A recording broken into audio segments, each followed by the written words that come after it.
CM योगी के संत कबीरनगर दौरे की अहम बात यह है कि सीएम योगी का ये दौरा आगामी विधानसभा चुनाव के मद्देनजर काफी अहम है।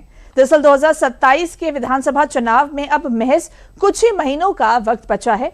ऐसे में बीजेपी ने अभी से संगठन और चुनावी रणनीति को धार देना शुरू कर दिया है।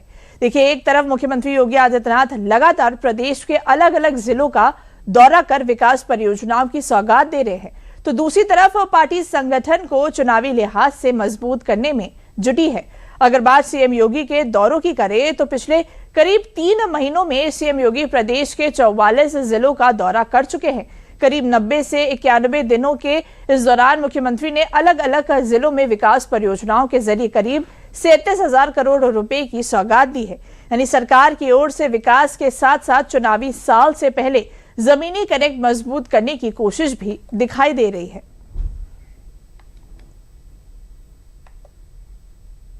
देखिए, 2027 के विधानसभा चुनाव के मद्देनजर अगर बात सीएम योगी के दौरे के इतर करें तो बीजेपी ने संगठन में भी कई बदलाव किए हैं। पार्टी ने उत्तर प्रदेश में अपनी नई टीम के जरिए सोशल इंजीनियरिंग पर खास जोर दिया है।